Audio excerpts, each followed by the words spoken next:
todos, estamos aqui com mais um encontro do Universo Júris, do nosso processo penal.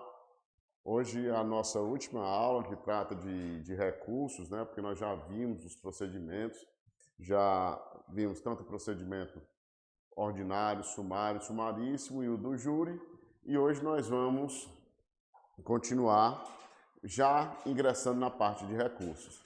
Eu apresentando aí a vocês também a nossa marca, o nosso dinossauro, tá certo?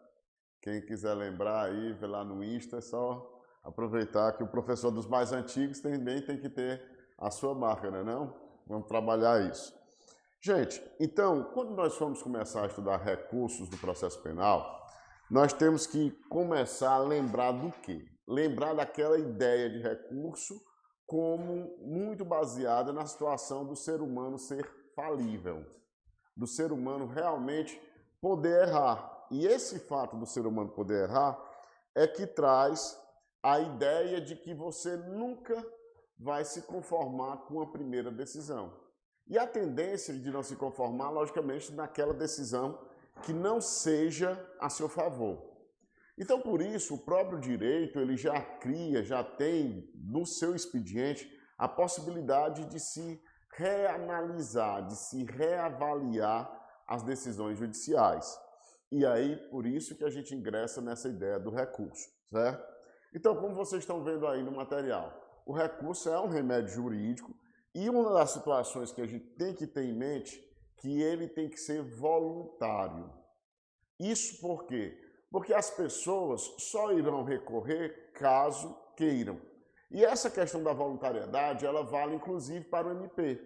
Porque muitas vezes a gente pensa assim, olha, a ação penal não segue aquela ideia da indisponibilidade, da oficialidade, e por ser indisponível o MP não é obrigado a propor a ação penal. Quanto ao recurso, ele não é obrigado. Não existe a obrigação para o MP de ter, por conta da indisponibilidade, ingressar com recurso de qualquer decisão. Agora, caso ele ingresse com recurso, né, seguindo essa ideia da voluntariedade, ele não pode desistir. Aí é onde volta a haver a questão do princípio da indisponibilidade. Então, o recurso é esse remédio jurídico voluntário que ele é inserido dentro do mesmo processo, certo? Você não traz aqui um instrumento, como se fosse um processo termina e aqui você começa o outro com recurso. Não, é dentro do próprio processo. Você vai recorrendo e ali você vai trabalhar exatamente essa ideia de que aquela decisão vai poder ser reanalisada em um outro órgão. E o que é que você vai buscar? A reforma, a anulação, uma integração ou mesmo o esclarecimento de uma decisão judicial. Essa decisão que você não se conformou, que a parte não se conformou e vai tentar a impugnação, certo? No âmbito do processo penal, o artigo 577 do Código de Processo Penal, ele estabelece a legitimidade para a interposição do recurso, certo? No caso, você vê aí, ele pode ser interposto pelo Ministério Público, pelo querelante, pelo réu, seu procurador, seu defensor. Nós sabemos hoje que quem pode ingressar em nome do réu é o defensor. Esse termo procurador era utilizado no nosso Código Penal, o processo penal todos sabem que é de 1940. E nós tivemos um período que não havia essa questão da obrigatoriedade do defensor constituído com a OAB e tudo. Não, muitas vezes as defesas, antes da Constituição de 88, eram feitas por pessoas, muitas vezes, que não tinham a atribuição, nem que tinham curso jurídico, e acabavam fazendo. Mas não, hoje a gente tem o MP, o querelante, como aquela pessoa que propõe uma ação privada, e o réu por intermédio do seu defensor, certo? Quais são os princípios recursais? Vamos lá. O primeiro deles é exatamente a questão da taxatividade. O que é que quer dizer isso? Toda decisão que for recorrível, certo? Essa decisão vai estar devidamente indicada por aquele recurso qual é o recurso que pode ser operado contra ela em relação àquela decisão. O que é que isso quer dizer? Nós temos, por exemplo, as decisões interlocutórias. aqueles despachos de mero expediente e algumas decisões interlocutórias, elas não são recorríveis. Então, se elas não são recorríveis, você não vai poder falar realmente em relação a nenhum recurso. Mas agora, em relação às outras decisões, você vai ter o recurso cabível e você vai poder se utilizar dele, de acordo com a previsão do Código de Processo Penal. Eu costumo dizer o seguinte: nós precisamos, em relação principalmente ao OAB, ter muita atenção em relação a dois recursos, a apelação e ao recurso em sentido estrito, que esses sim são os dois recursos mais importantes do processo penal, são os mais procurados, são os que caem mais em provas, certo? Então, nós vamos estudar todos aqui hoje, vamos estudar todos. No entanto, nós temos que ter em mente o quê? Temos que lembrar que os principais são esses. Então, vocês se dedicando mais à apelação e mais ao recurso em sentido estrito, a tendência é que não haja tanto problema assim, certo? Então, lembrando, há essa taxatividade, todo recurso está previsto na lei. O outro princípio é a voluntariedade, como eu já disse a vocês anteriormente. Se a parte não quer recorrer, então não se fala de recurso. Ela tem que ter vontade, ela tem que demonstrar essa sua vontade em recorrer. Ela quer, e aí, voluntariamente, ela demonstra essa sua insatisfação por intermédio da propositura do recurso. Então, a ideia é mais ou menos essa. Você vai entrar com o recurso, você exprime a sua vontade, por isso você consegue tentar aquela mudança naquela decisão. Unirrecorribilidade é a regra de que cada decisão judicial vai ser possível um tipo de recurso só. Dificilmente, eu digo assim, na regra nós não temos possibilidade de uma decisão que possa ter dois recursos. Aí eu digo, nós só temos uma situação, que quando a gente for estudar recurso em sentido estrito, vocês vão ver. É aquela decisão lá que extingue a punibilidade, que é previsto como recurso em sentido estrito possível para ela. Mas também, como extingue a punibilidade e põe fim ao processo, trata-se de uma decisão que também seria cabível à apelação, certo? Então vocês têm que ter cuidado nisso, que a unirrecorribilidade é a regra, realmente para cada decisão um recurso possível. Mas aquela situaçãozinha lá do 581, que trata da extinção da punibilidade, tanto pode haver o recurso em sentido estrito como a apelação. E aí, nesse caso, professor, qual é o que vale? Normalmente, o que se entende é que a apelação é o recurso preferível. Por quê? Porque é mais amplo, porque é mais benéfico. Então, se você tiver a situação de dois recursos, certo? Aí você pode, na realidade, se utilizar da apelação. Outro princípio recursal é da fungibilidade, certo? O que é que acontece? A fungibilidade, assim, na minha concepção, eu sempre digo assim, que a fungibilidade, de certa forma, ela dá a entender que houve um erro, um equívoco. Que a pessoa que ingressou com aquele recurso, ingressou com o recurso errado. E essa fungibilidade, o que é que ela faz? Faz com que o próprio órgão do judiciário, ao receber aquele recurso que se ingressou de forma errada, ele possa receber esse outro recurso como sendo um recurso adequado. E aí seria uma forma de aproveitar aquele recurso que foi apresentado, certo?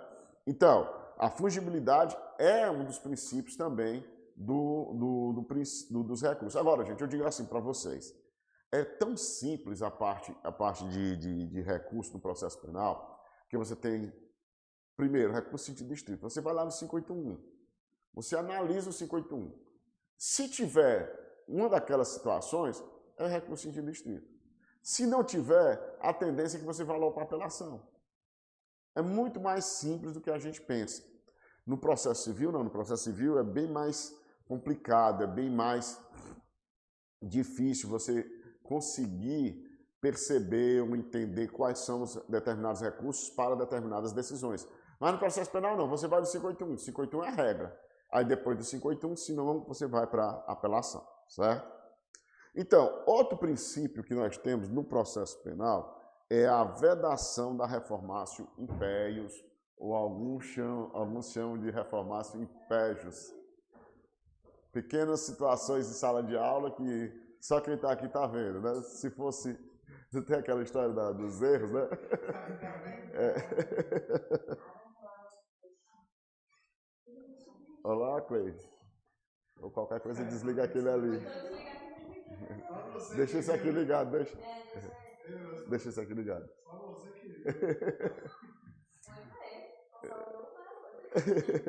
Então, gente, voltando aqui depois da descontração aqui da aula presencial, e até porque nós tivemos hoje a notícia, né, que vai voltar a ter 100% aula presencial, o decreto do Estado já foi. Foi agora há pouco tempo saiu. Então, voltando aqui para reformácio impérios, né, depois do xiste, como se diz. Então, a reformácio impérios é uma expressão em latim que significa reforma para pior. No recurso, isso não pode acontecer. Mas entenda, isso só não pode acontecer em favor da defesa. Certo? Porque, vamos pensar assim, somente a defesa recorre daquela decisão. Vamos imaginar, usar um exemplo aqui. A pessoa foi denunciada por um roubo, certo? O juiz, na hora de sentenciar, ele desclassifica de roubo para furto. Mesmo assim, a defesa, na realidade, queria a absolvição. Aí a defesa, ela recorre, apela daquela decisão, dizendo, não foi furto. Na realidade, ele tem que ser absolvido. Não tem que haver desclassificação, não. Nessa história aí, o que é que acontece? Chega lá no tribunal, o tribunal diz, o quê? O juiz fez foi diminuir de roubo para furto, tá errado, é para ser roubo mesmo. Eles podem, até a turma lá, pode até entender que seria o roubo, o crime mais grave que o juiz desclassificou. Mas, como só a defesa recorreu, é vedado ao tribunal, é vedado à Câmara ou à turma, modificar aquela decisão para piorar a situação da defesa. Então, entenda, essa reformácio impérios, ela não acontece porque somente quando houver recurso exclusivo da defesa. Porque se o MP recorrer para aumentar a pena, pode acontecer que haja a modificação, mas em atendimento ao recurso do MP. Mas essa situação da reformácio impérios só ocorre, só deve ser entendida quando nós tivermos uma situação de recurso exclusivo da defesa. Não vamos confundir isso também não, certo? O tribunal ele não vai poder agravar a situação. E ainda existe a reformácio impérios indireta. Gente, olha, a reformácio impérios, ela está prevista lá no artigo 617 do Código de Processo Penal. A reformácio impérios indireta, ela não está colocada nos artigos dos recursos. Você vai encontrá-la lá no artigo 626, que é já na parte da revisão criminal. Então, às vezes, você fica procurando aqui, não, a reformácio impérios está aqui na parte de recursos, mas a reformácio impérios indireta está lá na parte que trata da revisão criminal, no artigo 626. E o que é a reformácio impérios indireta? Vamos lá. No caso, você recorre, apela de uma decisão, e o tribunal, ele não, veja bem, ele não modifica a decisão, ele anula o processo. Ele manda de volta. E ao mandar de volta esse processo, o que é que vai acontecer? O juiz, ele vai ficar preso, certo? Ele vai ficar preso àquela decisão anterior que ele proferiu. Vamos pensar o seguinte. Se ele, juiz, condenou a uma pena de 4 anos, vai para o tribunal anula aquele processo. Anulando o processo, o tribunal faz o quê? Manda de volta. Quando o juiz vai julgar novamente, por conta daquela nulidade, ele não pode aplicar uma pena maior do que aqueles 4 anos que ele já tinha aplicado. Entenderam? Então, aí é que está. Por isso que se diz que é uma reformácio impérios indireta. Por quê? Porque na nova sentença a ser proferida pelo juiz, ele já tem um limite, que é estabelecido por aquela sentença anterior, certo? No caso da reformácio indireta, há uma exceção, que é que se diz, no caso do conselho de sentença. A gente lembra que as decisões do conselho de sentença, elas podem ser diferentes. Você, por exemplo, você recorre àquela situação da apelação por uma decisão manifestamente contrária à prova dos autos. O tribunal, você manda para o tribunal manda realizar novo júri. No novo júri, o conselho de sentença ele pode decidir diferente, certo? Ele pode. Por quê? Porque o conselho de sentença, nós sabemos, tem a questão da soberania dos vereditos, conforme nós vimos na aula passada. E essa soberania dos vereditos traz essa possibilidade, tá certo? Quanto aos recursos no processo penal, nós temos os seguintes efeitos. E aí a gente vai ver de um por um agora. Efeito devolutivo. Eu sempre costumo trazer, procuro fazer as comparações, principalmente quando começa a ficar muito quente, viu? Adam, aqui está quente.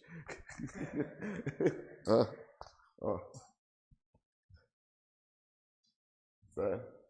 Então, o efeito devolutivo. O que é que quer dizer devolutivo? Tá certo?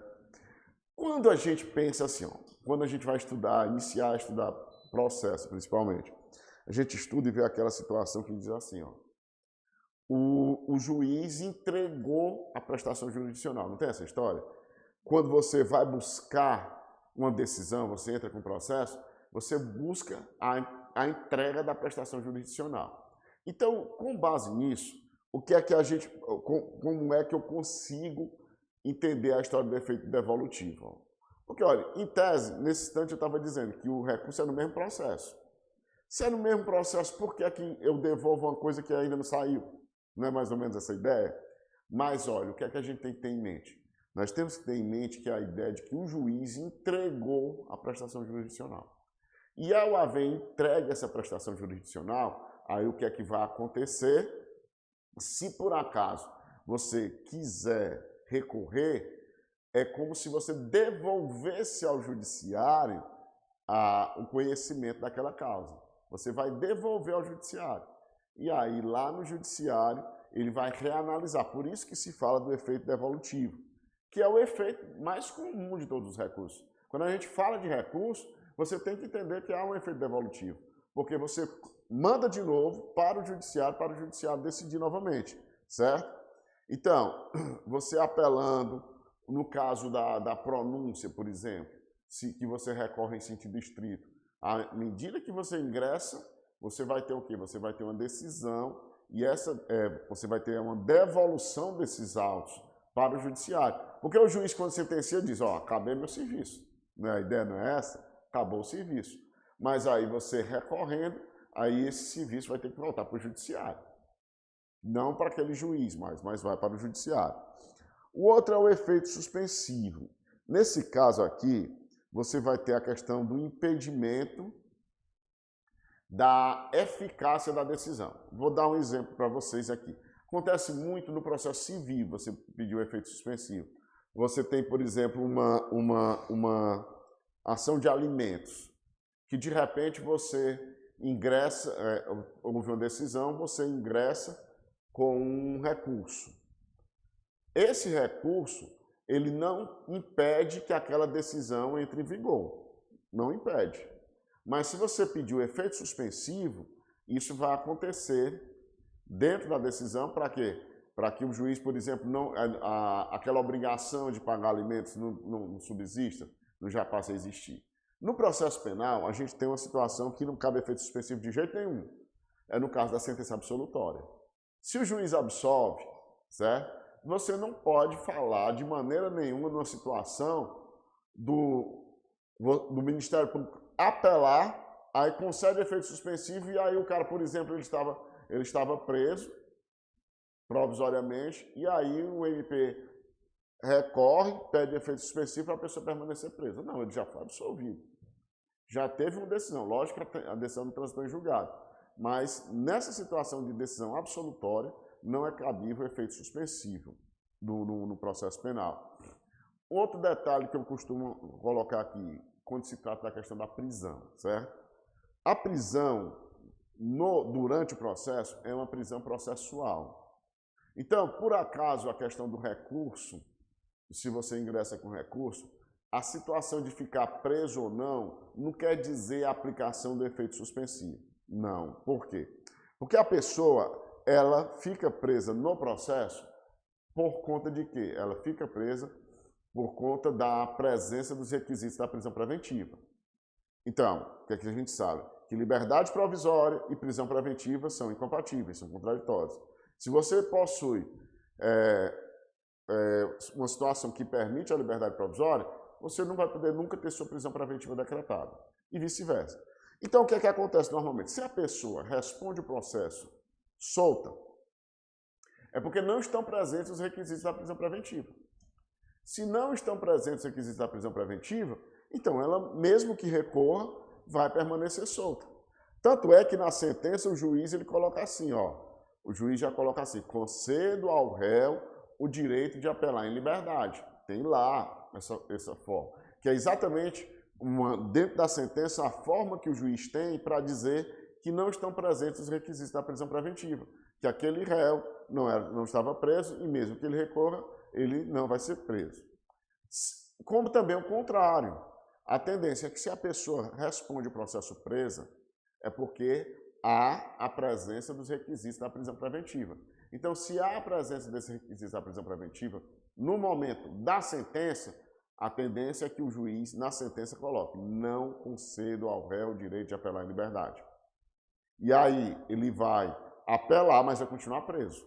Ou seja, não é uma situação de efeito suspensivo. É simplesmente a presença, a análise se estão os requisitos da prisão preventiva constantes naquela situação. Eles estando, não tem o que se falar em efeito suspensivo, certo? O outro efeito dos recursos é o efeito regressivo, que também pode ser chamado, conhecido na doutrina como efeito iterativo ou reiterativo. Isso, gente, é muito tranquilo, é a ideia de que o juiz pode se retratar. Não são em muitos recursos, somente 3 recursos há essa possibilidade da retratação. Tanto é que alguns têm uma expressão mais antiga da doutrina, que se diz que esses recursos são recursos de instância mista. O que é que isso quer dizer? Porque, pelo primeiro momento, o juiz na primeira instância e o tribunal na segunda instância, como há a possibilidade do juiz se retratar, aí se diz, é a primeira instância desse caso. Se o juiz não se retrata, vai para o tribunal, seria a segunda instância, dentro da análise do mesmo recurso. Por isso que se fala que o rese, carta testemunhável e o agravo em execução, pelo fato deles permitirem o efeito regressivo, aí você tem essa denominação de recurso de instância mista. Mas agora eu lembro uma coisa a vocês, certo? Essa situação, o juiz chega, analisa de acordo com o recurso, por exemplo, numa pronúncia. Numa pronúncia. Aí vai para o juiz. Aí ele olha, o recurso sentido distrito aqui. Não, realmente aqui eu acho que eu deveria não ter pronunciado. Ele se retrata, resolvido. Não precisa ir para o tribunal, certo? Mas ele não se retratando, aí vai para o tribunal analisar. É uma possibilidade de haver essa retratação. Dificilmente a gente vê acontecer, certo? Mas que é possível tem na lei essa possibilidade. O que não acontece com a apelação. Por que na apelação não acontece isso? Porque na apelação, o que se entende é que o juiz já entregou a prestação jurisdicional. E se ele entregou a prestação jurisdicional, ele não pode mais avocar, chamar de volta aquela situação para ele. Vamos agora ver os recursos em espécie, né? Vamos começar logo pelo recurso em sentido estrito, que é conhecido como rese. Vamos aqui ao primeiro, artigo 581. Eu aqui, não tenho um vadimeco por aqui, né? Eu vou pegar aqui no meu celular, 581, que fica mais fácil. Certo? Porque é bom que a gente faça uma leitura de algumas coisas aqui.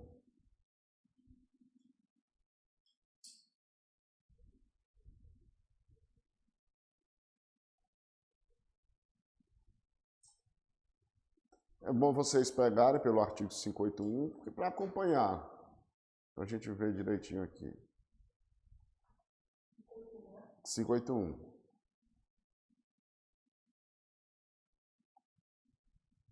Esqueci de pegar o texto compilado.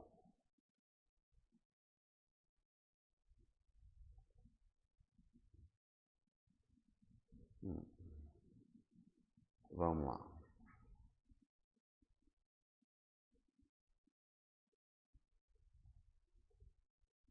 Mais fácil encontrar no celular ou no livro?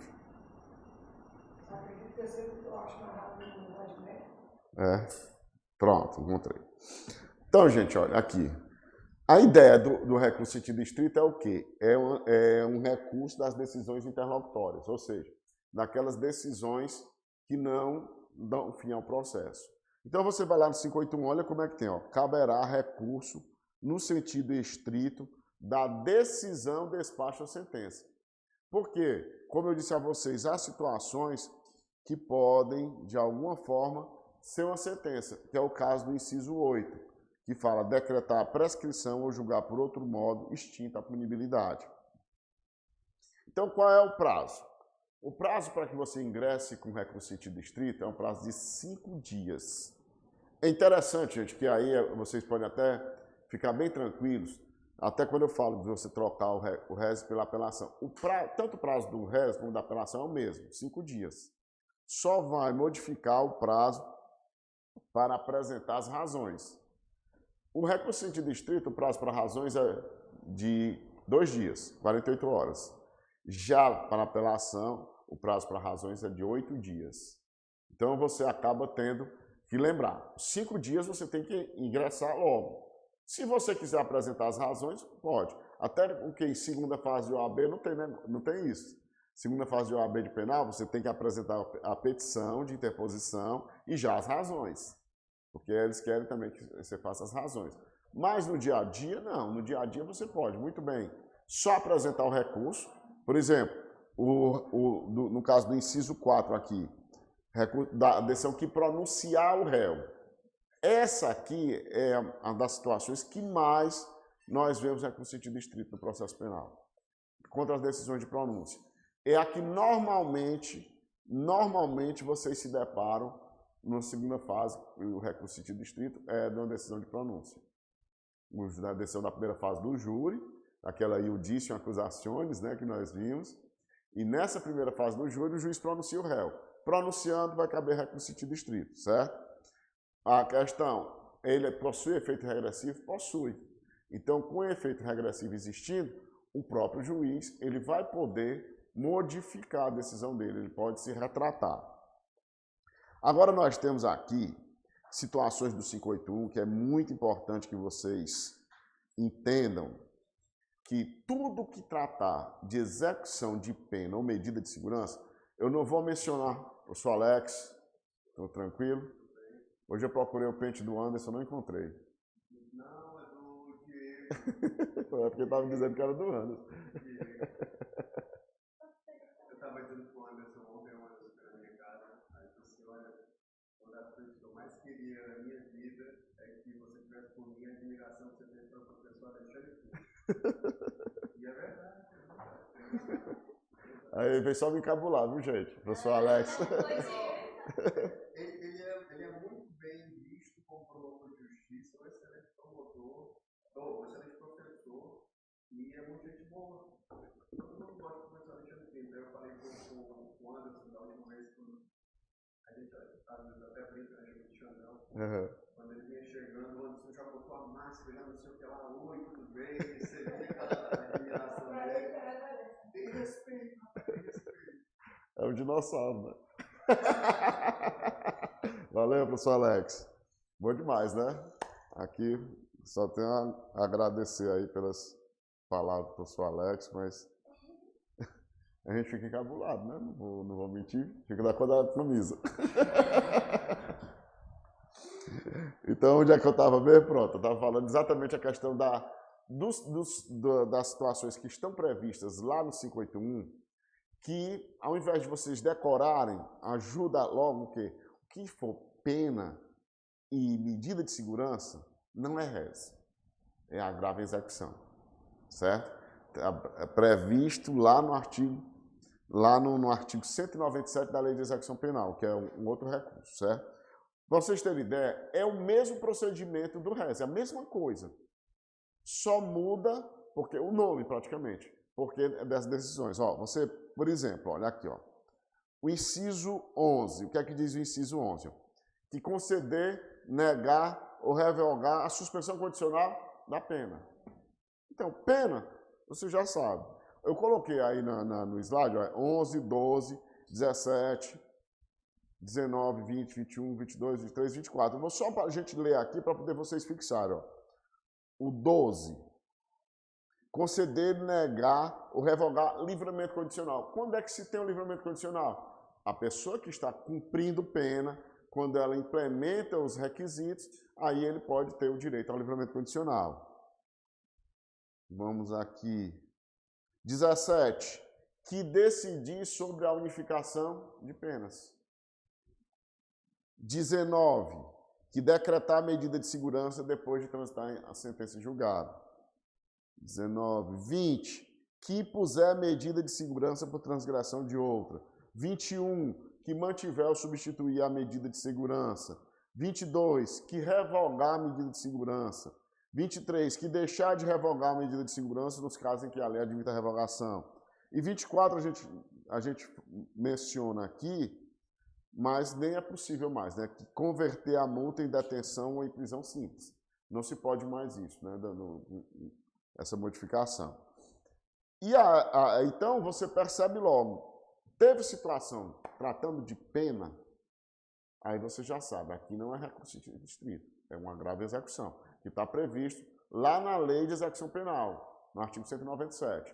Você só vai ter que mudar o fundamento do recurso, e o nome, logicamente. Vai ingressar com uma grave execução, mas o prazo de 5 dias para impetrar e de 2 dias para oferecer as razões, também da mesma forma, certo?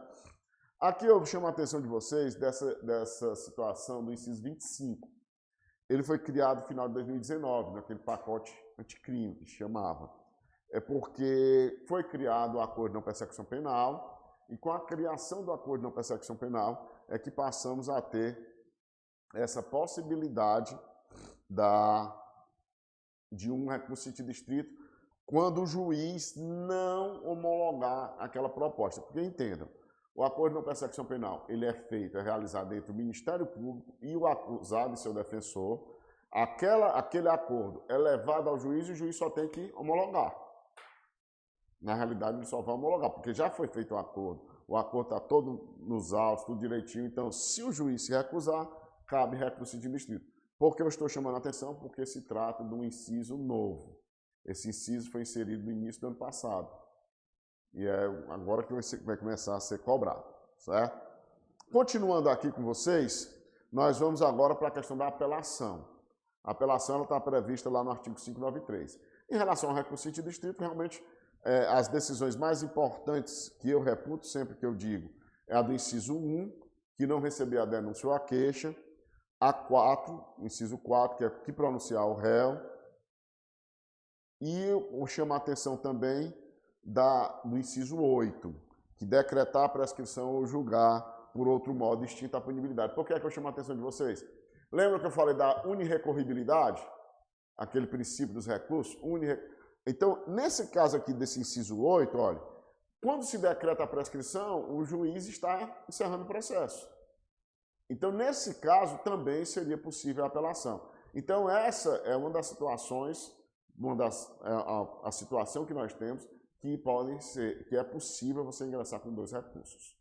Apelação e recurso de distrito ao mesmo tempo, certo?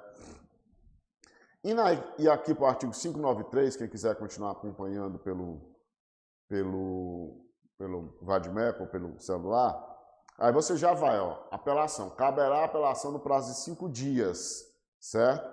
É bom que a redação foi modificada, mas foi em 1948 que foi modificada essa redação da apelação. Parece que foi ontem. Nem eu tinha nascido ainda nessa época, certo? Então, quais são as situações aqui da apelação? Primeiro, das sentenças definitivas de condenação ou absolvição proferidas pelo juiz singular. Então, se você tem uma sentença, aquela sentença do juiz, um processo penal, o Ministério Público pede a condenação. Se o juiz condena ou absolve, é apelação tranquilamente, não há dúvida disso aí. Você não vai se preocupar com recurso. O problema que eu digo mais, que a gente tem é nesse inciso 2 aqui, ó.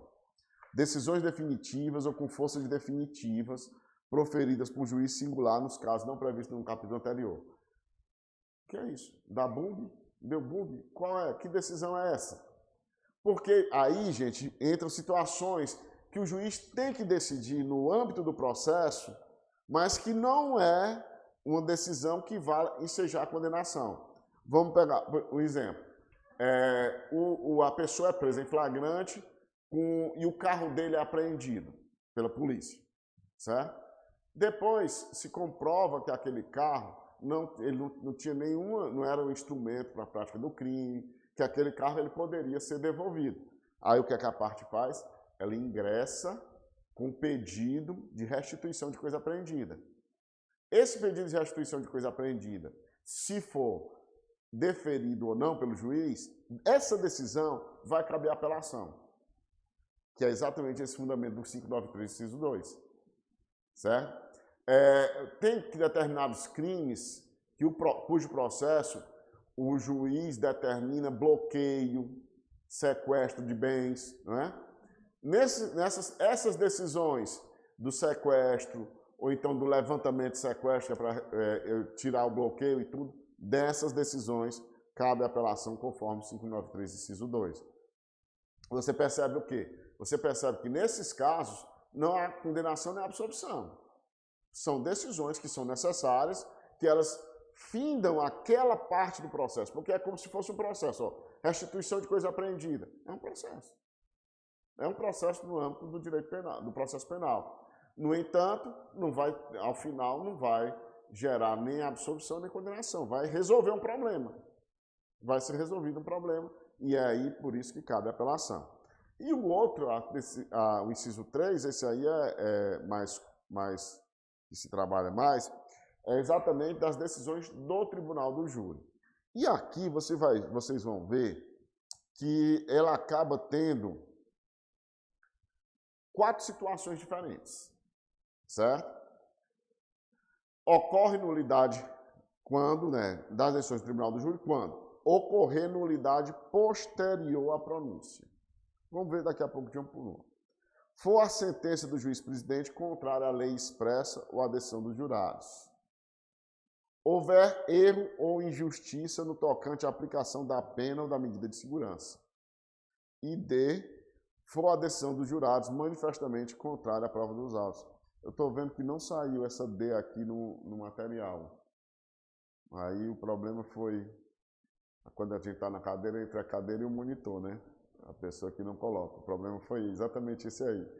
Eu esqueci, viu, gente? Foi mal. Mas tem essa linha D do inciso 3. Então, são 4 situações. O que é que eu quero que vocês entendam? Dessas 4 situações, 2 o tribunal modifica a decisão e 2 manda de volta. O tribunal não modifica. Vejam bem, quando você identificar na linha que é a decisão do juiz togado, o tribunal pode modificar. E é isso que nós temos aqui no B e no C. Essas situações do B e do C, pode haver a modificação direta da sentença pelo tribunal. O que é o B? A sentença do juiz-presidente contrária à lei expressa ou à decisão dos jurados. Por exemplo, os jurados decidem que na votação e tudo, que a pessoa deve ser condenada por um homicídio qualificado. E aí o juiz condena só por homicídio simples. Simplesmente o Ministério Público ele recorre, apela com base nisso, e lá no tribunal, o tribunal vai só aplicar aquela situação que o juiz não aplicou. Porque a decisão dos jurados permanece. A decisão dos jurados não é alterada. Porque a gente tem que lembrar sempre que no júri existe a questão da soberania dos vereditos. E essa soberania dos vereditos, às vezes, que atrapalha um pouco a questão do recurso. porque ele não pode modificar. Então, no caso, é do juiz, pode modificar. A outro, ó, houver erro ou injustiça no tocante à aplicação da pena ou da medida de segurança. Quem é o responsável pela aplicação da pena? Não é o juiz? Então, o juiz, ele aplicou a pena de forma errada, o tribunal só faz corrigir. Aplicou a medida de segurança de forma errada, o tribunal só faz corrigir, sem problema. Agora, no caso, havendo nulidade, o que é que a gente sabe? Que quando há nulidade do processo, o que é que tem que ser feito?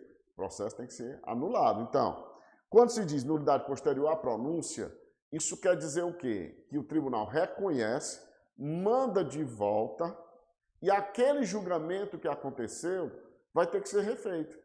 Vai ter que ser feito novamente. Então, nessa situação aí da nulidade posterior à pronúncia, vai ter que ser feito um outro julgamento, por conta da nulidade. Não tem nada a ver com o julgamento em si, o mérito do julgamento. Do mérito do julgamento, nós só vamos ter a questão da decisão manifestamente contrária à prova dos autos. Aí sim, aí nós vamos ter que tomar cuidado, certo? Cuidado parece muita expressão do nosso interior, né? Então, como é? O item A, ocorre novo julgamento. O A e o D, ocorre novo julgamento, e o B e o C modifica logo a decisão, porque o B e o C é só do juiz, certo? E o que a decisão dos jurados manifesta? Veja bem, de acordo com as provas produzidas, lá e nos debates que houve no júri, os jurados tomam uma decisão que, pela forma que é exposta na apelação, o tribunal entende que se trata, que a decisão não foi de acordo com a prova dos autos. O tribunal pode até, vamos aqui simplificar, o júri absolveu, o Ministério Público recorre. O tribunal diz, não, aqui tem que condenar. Mas o tribunal não pode condenar. O tribunal tem que mandar de volta. Por quê? Pela soberania dos vereditos, só quem pode modificar uma decisão do júri é o próprio júri. Aquele júri que decidiu, não os jurados, eu digo assim, é o conselho de sentença. Quando a gente fala do júri, é o conselho de sentença de Sobral, e da primeira vara, conselho de sentença de Santana do Acaraú, de qualquer cidade, conselho de sentença de Acaraú. Esse conselho, quando decide uma coisa, a absolvição ou condenação, vai para o tribunal modifica, tem que voltar para esse mesmo conselho decidir novamente. Veja bem, o conselho vai decidir novamente. Não quer dizer que ele vai modificar, não. Pode acontecer. A pessoa foi absolvida, vai para o tribunal manda de volta, porque entende que a decisão foi manifestamente contrária à prova dos autos. Volta, se o tribunal do júri reconhecer a absolvição, vai continuar a absolvição. Não vai ser modificado. Por quê? Porque só cabe esse recurso uma vez. Recurso com esse fundamento do inciso D. Aqui, ó, só para que vocês vejam.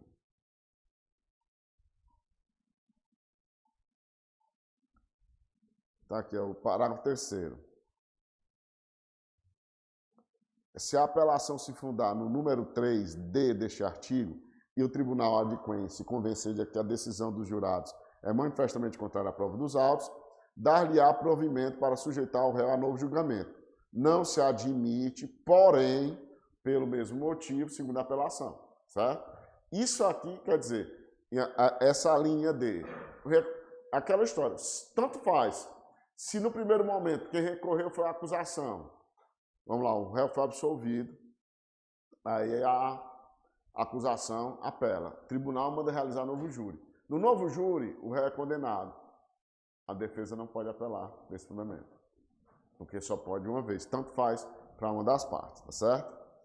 Então, continuando, o prazo para apelação é de 5 dias para a interposição e 8 dias para as razões.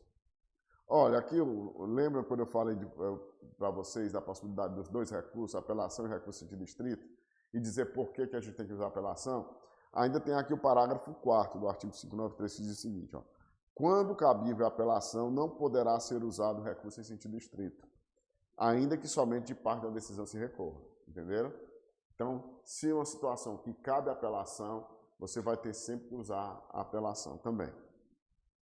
Então, lembrando, os efeitos da apelação, efeito devolutivo, né, que vai para o tribunal, que devolve a análise daquela causa ao tribunal, e o suspensivo, que aí, nesse caso, o suspensivo pode ser entendido como a aplicação, por exemplo, de algumas medidas. Vamos pensar o seguinte, a pessoa ela é condenada e é por crime de trânsito.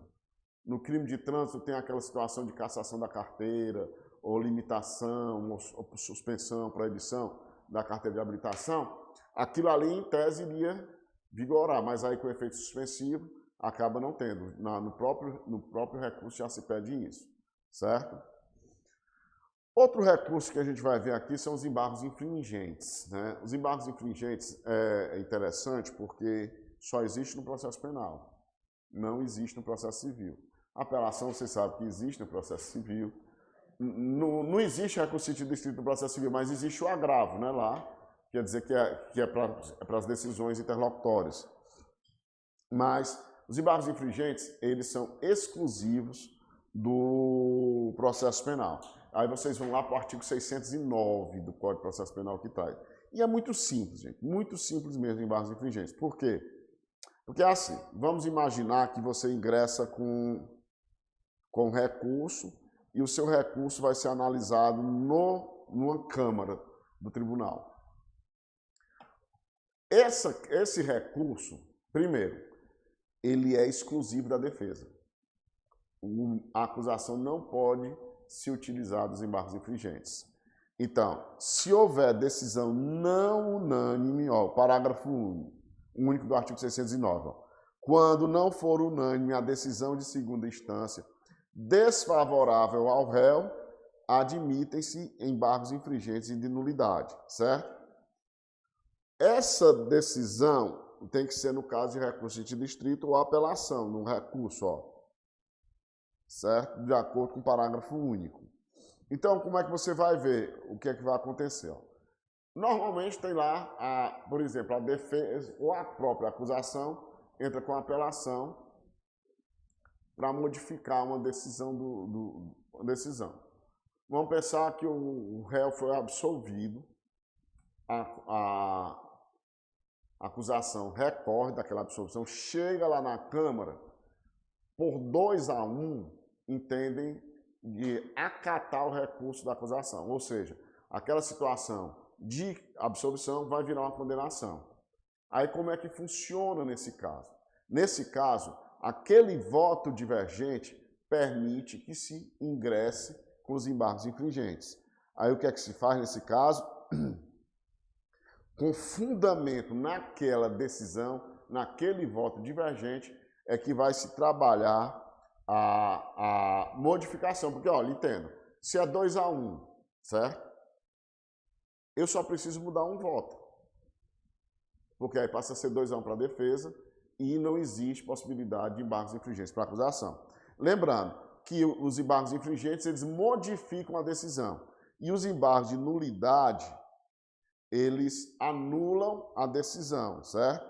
Eles mandam de volta para que aquele processo ele seja anulado. Então a diferença é só essa, o infringente modifica a decisão e o de nulidade ele faz com que aquela situação que gerou a nulidade volte, o processo seja anulado e volte para a primeira instância. Então lembrando, o prazo é de 10 dias, não possui nem efeito regressivo nem efeito suspensivo. Embargo de declaração segue a mesma lógica lá do processo civil. E nós temos, interessante, que os embargos de declaração são mencionados no processo penal em 2 artigos. O artigo 382 e o artigo 619. Mesma coisa, só que o 382 é da sentença e o 619 é do acórdão. Tanto é que existe uma brincadeira no processo penal que chama esse embargo do 382 de embarguinho.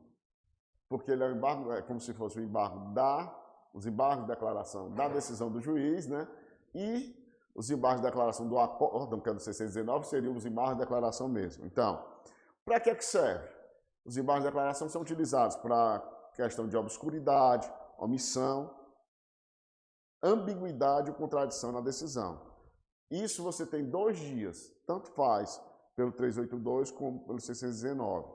A parte é intimada, se ela tiver uma situação de obscuridade, omissão, ambiguidade ou contradição, dessa forma ela pode ingressar com... Hoje está esse virtual, né?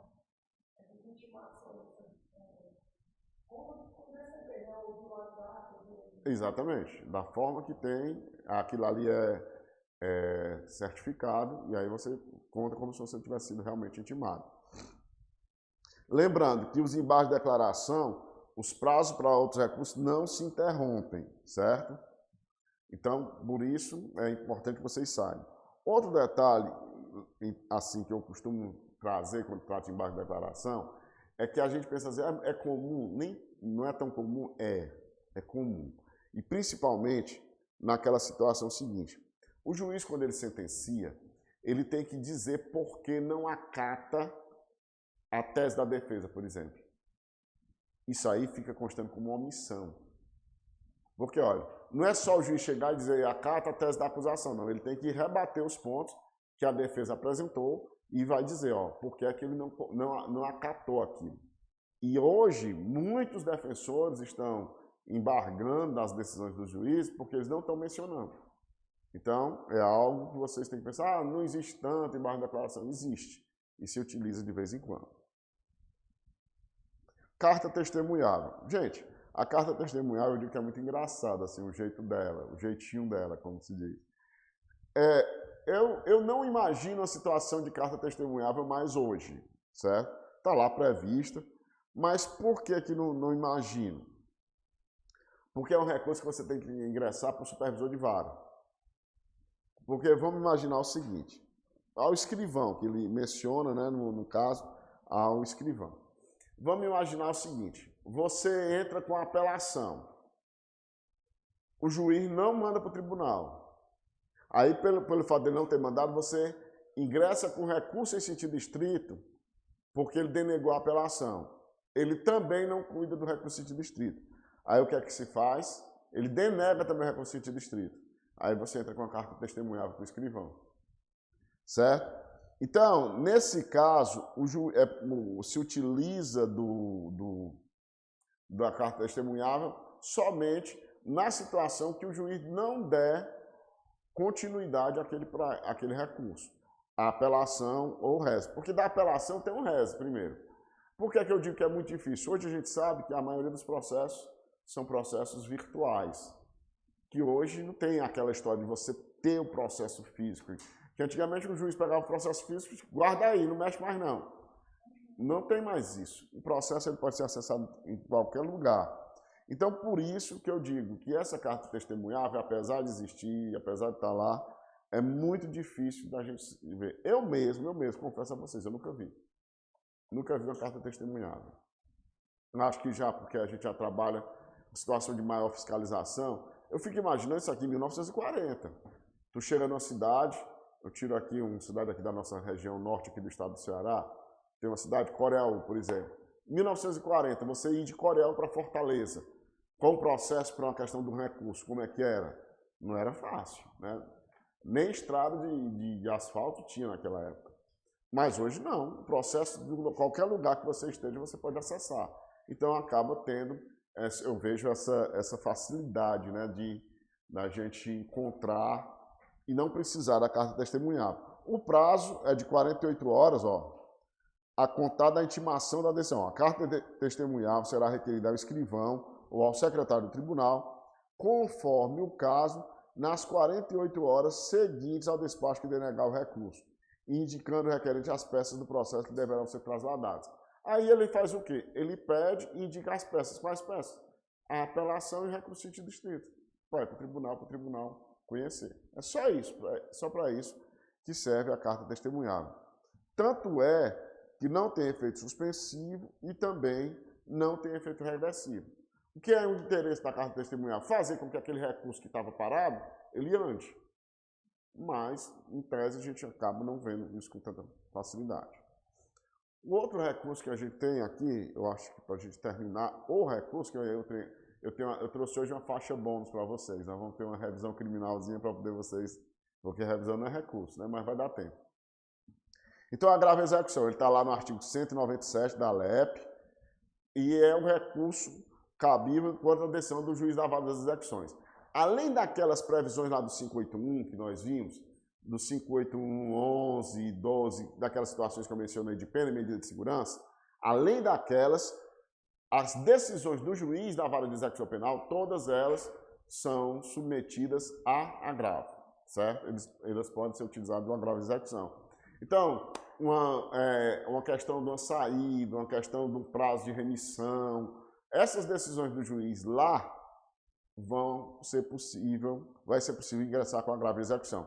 O prazo é de 5 dias, prazo para ingressar com o agravo de 5 dias e o prazo para as razões de 2 dias, como eu disse a vocês, da mesma forma do recurso sentido estrito. É o mesmo rito, é o mesmo procedimento, certo?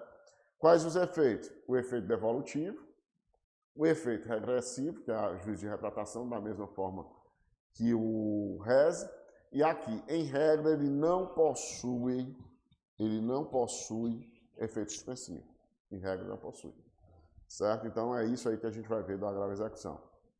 Ainda tem a correção parcial, né? Se eu disse a vocês que a agravo, mas tem a correção, porque vejam bem, a correção, ela não é bem um recurso, mas se utiliza de vez em quando. Quando é que se utiliza da correção parcial? Quando o juiz, ou por erro, ou por abuso mesmo, ele faz o quê? Ele inverte, ele gera uma inversão tumultuária dos atos do processo, certo?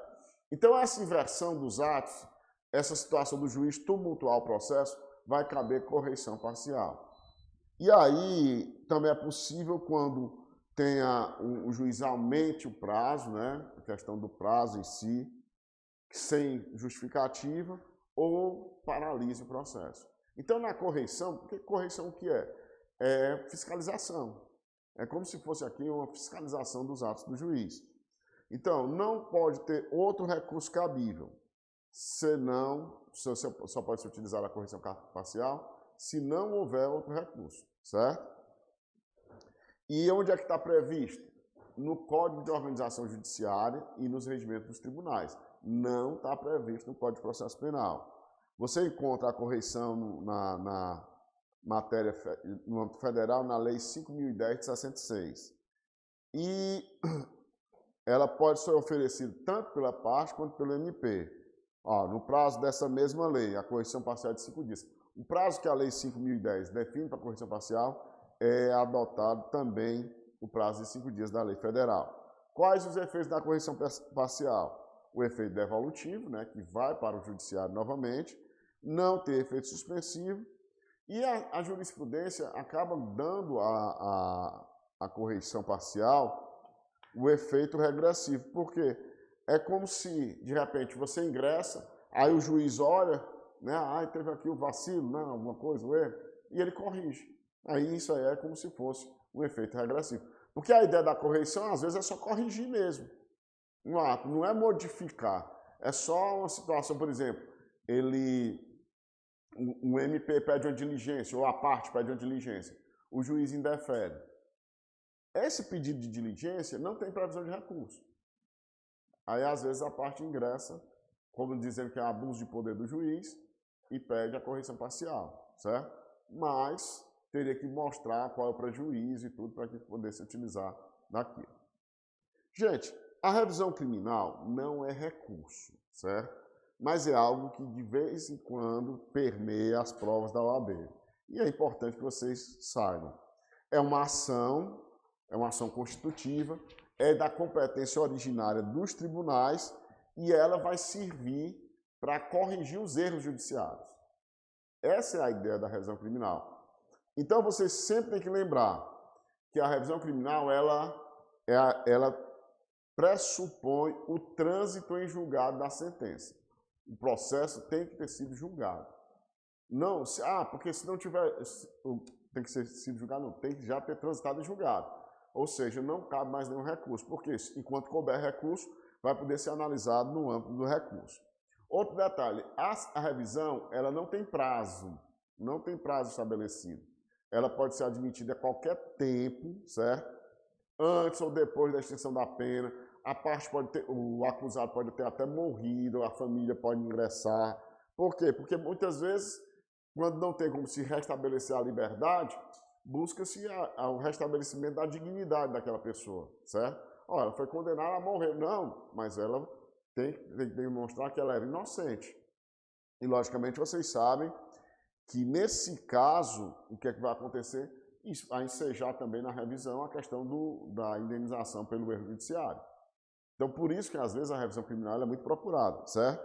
Então, quais são as situações que se admite a revisão? Está lá no artigo 621 do Código de Processo Penal. É um rol taxativo, viu, gente? Não existe uma previsão de que você pode se utilizar. Primeira hipótese, a sentença condenatória for contrária a texto expresso de lei penal. Você vai ter uma decisão que realmente é contra a lei, certo?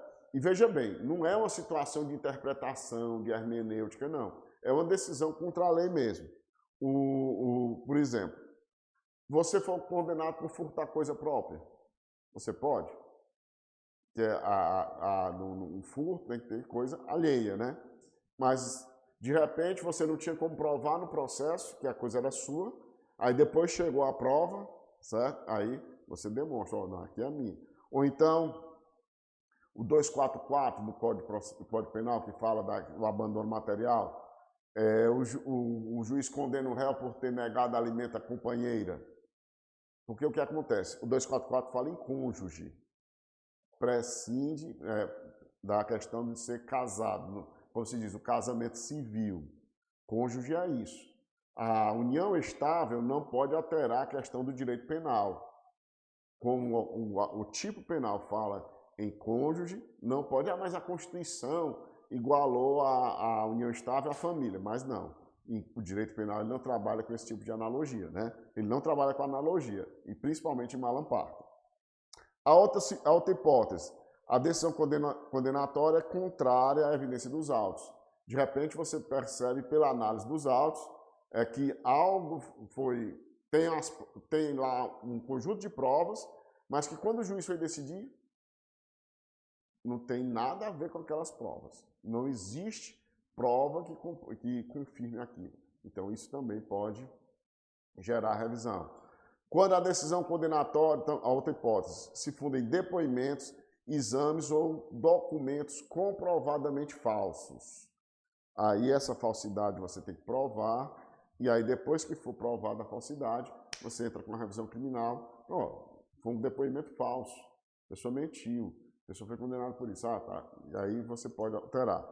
E a última hipótese é que após a sentença são descobertas novas provas de inocência ou de circunstância que autorize a administração da pena. Lembrando, a prova nova é uma prova que ainda não tinha sido apresentada no processo. É uma nova prova mesmo, uma coisa que não... Ou então, se estiver no processo, ela não foi percebida. Aí sim você pode dizer que é uma prova nova. E aqui vamos fazer umas questõezinhas, né? Faltam uns 15 minutos para a gente... Dessa vez eu não coloquei as questões só no final para poder dar tempo, tá bom? Vamos aqui.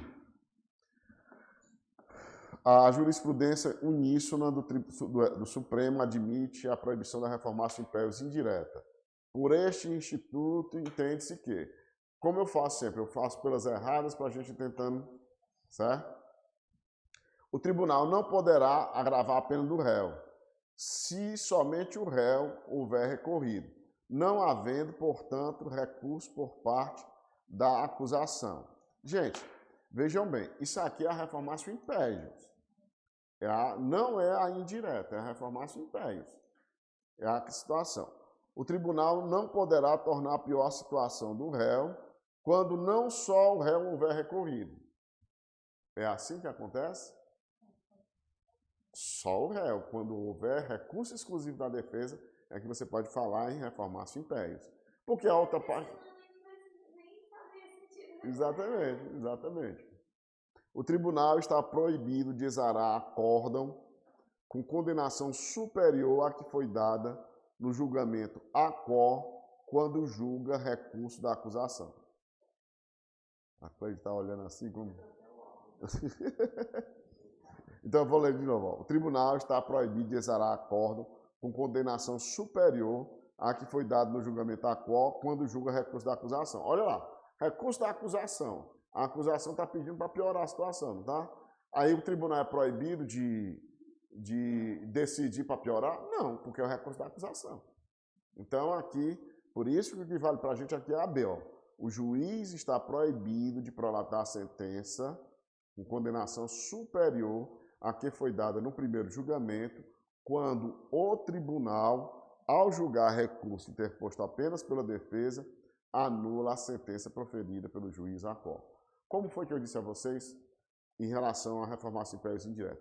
A primeira sentença é o limite, certo? Se por acaso o tribunal anula o processo e manda de volta, porque às vezes acontece o seguinte, na apelação você pede, a defesa, exclusivamente a defesa pede a anulação do processo ou então a modificação da decisão, por exemplo, a absolvição. O tribunal não acata a absolvição, ele simplesmente só acata a ideia de anular o processo. E aí manda tudo de novo. Nem tudo, às vezes, Cleide, às vezes você tem que entender o seguinte, que inicia do ponto que houve a nulidade. Ó, porque você tem momentos de nulidade no processo. Todas as nulidades após as alegações finais, certo? Elas têm que ser trabalhadas na apelação. Só que nós temos as nulidades absolutas.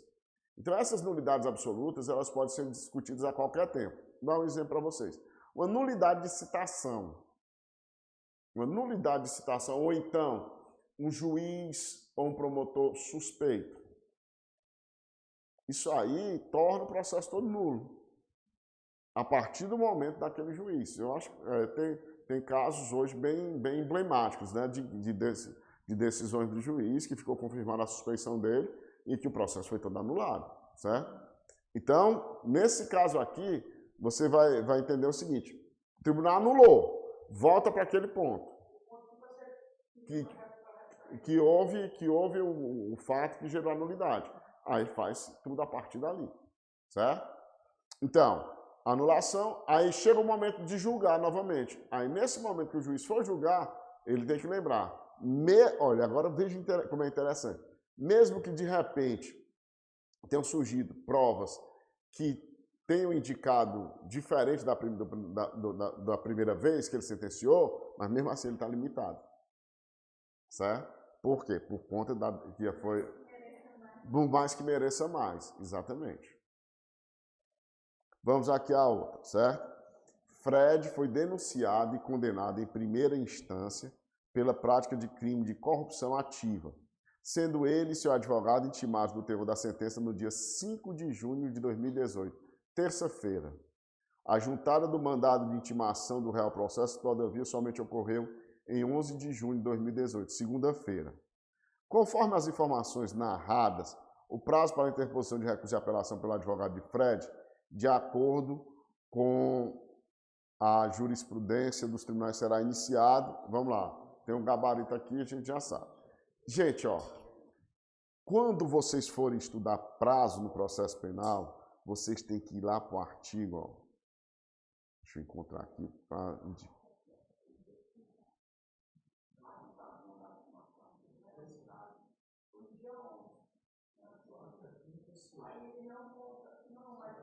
Olha, ele está querendo saber quando se inicia o prazo.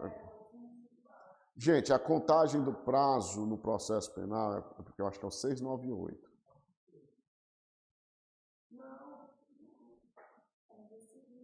O dia seguinte da intimação. Exatamente. Ele foi intimado na segunda. Aí o prazo começa na terça. Certo? Aí, conta-se. Aqui já resolve, né? Aqui é o tipo da coisa que não tem o que a gente falar muito, né? Mas, olha, não se mexe no processo penal com o negócio de juntada de mandado. É o ato mesmo. Foi intimado dia 5, então começa dia 6. Se é uma terça, ó. Aí quando termina, vamos usar aqui, quando é que termina o prazo? Não é 5 dias? Terça, quarta, quinta, sexta, sábado. Sábado não é dia útil, vai para segunda-feira. Segunda-feira, certo? A contagem dos prazos, Sempre assim, começa o dia posterior à intimação, mas o dia final é incluído. E o final de semana, porque é outro problema. Não, o problema é exatamente esse. No processo civil, hoje só se conta os dias úteis. No processo penal, não. Vamos pensar que... No caso, dentro do processo, né? A notificação que você recebeu, né? O quê? Civil. Exatamente. Não, no processo penal não, é o ato em si. Agora, vejam bem, o final de semana conta para a contagem, mas não pode contar para o início nem para o fim. Um exemplo, você é intimado na sexta-feira, certo? Se você é intimado na sexta-feira, o prazo só pode começar a ser contado na segunda. Segunda, terça, quarta, quinta, sexta. Se você é intimado na quinta, o prazo começa na sexta. Sexta, sábado, domingo, segunda e terça. Aí o sábado... Ele só não pode iniciar e terminar. Se tiver no meio, pode. Porque é importante que vocês prestem atenção nisso. Hein? Pois é. Mas é muito importante isso, por quê? Porque é diferente do processo civil. A gente tende muito a ver aquela história do processo civil, dia útil, mas no processo penal permanece como era, diferente.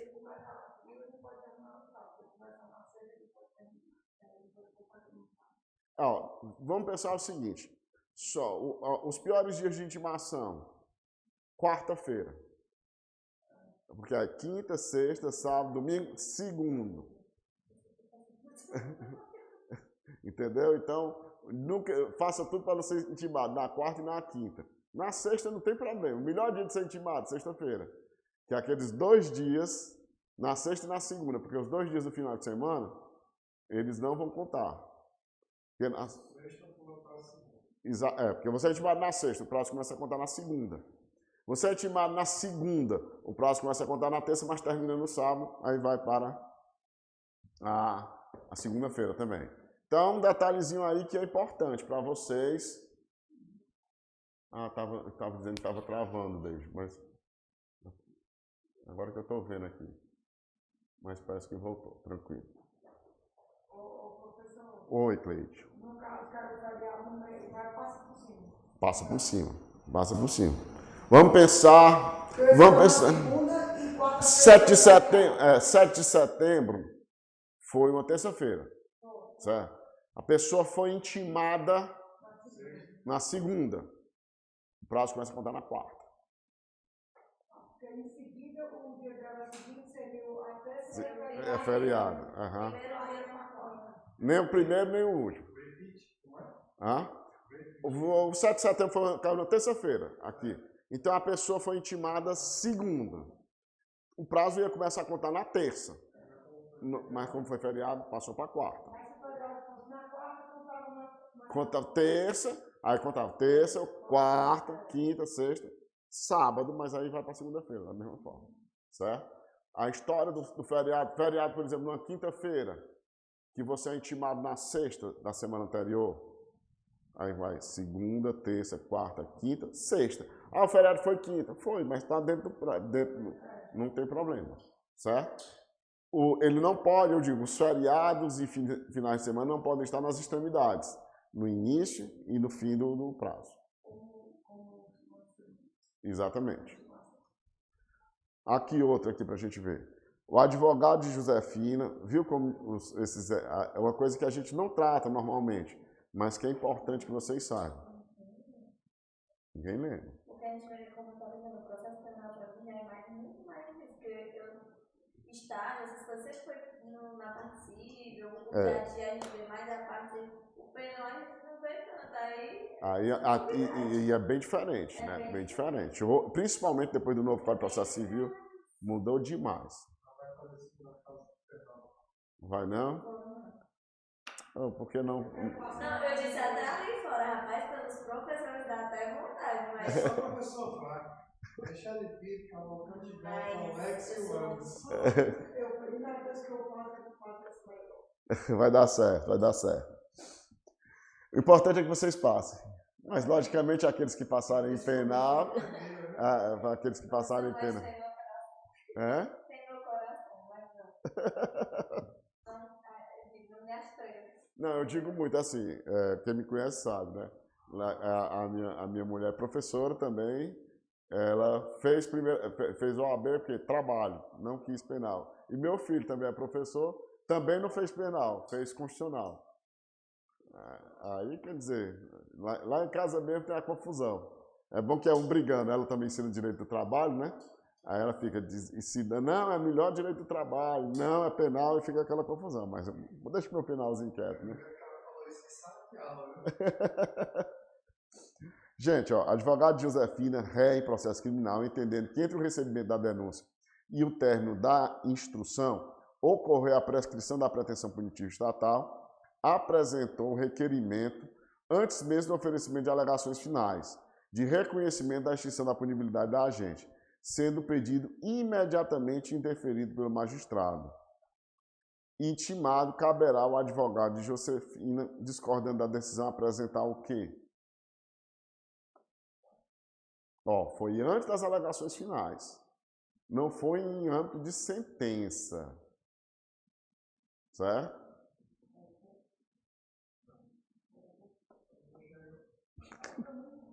Aí vamos lá. Reclamação constitucional, pode tirar. Reclamação constitucional, ela é muito mais para a questão de decisões do tribunal, da competência do Supremo. Não vamos...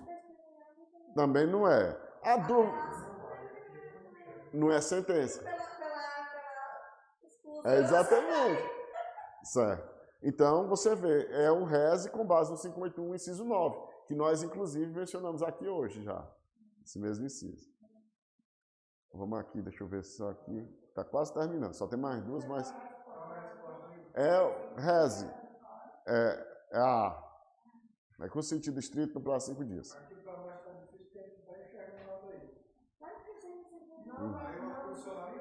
Rapaz, vocês têm que vir.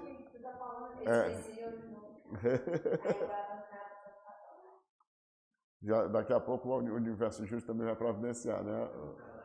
Casar. Esse já é antigo, né? Uhum. Pois vamos aqui, porque a gente só tem 5 minutos. São duas questões. Ó. Vitor foi denunciado pela prática de um crime de pecular. O magistrado, quando da análise da inicial acusatória, decide rejeitar a denúncia em razão de ausência de justa causa. O Ministério Público apresentou recurso em sentido estrito, sendo os autos encaminhados ao tribunal, de imediato para a decisão. Todavia, Vitor, em consulta ao sítio eletrônico do TJ, toma conhecimento da existência do recurso ministerial, razão pela qual procura seu advogado e demonstra preocupação com a revisão da decisão do juiz de primeira instância. Considerando as informações narradas de acordo com a jurisprudência do Supremo, o advogado de Vitor deverá esclarecer que o tribunal não poderá conhecer do recurso apresentado, tendo em vista que a decisão de rejeição da denúncia é irrecorrível. A gente já viu que é recorrível, 581, inciso 1, certo? O tribunal não poderá conhecer do recurso apresentado, pois caberia recurso de apelação e não recurso de distrito. Também não tem nada a ver, também 581. Vou lá para o D. Caso o tribunal dê provimento ao recurso, os autos serão encaminhados para o juiz de primeira instância para nova decisão sobre o recebimento ou não da denúncia. Não é.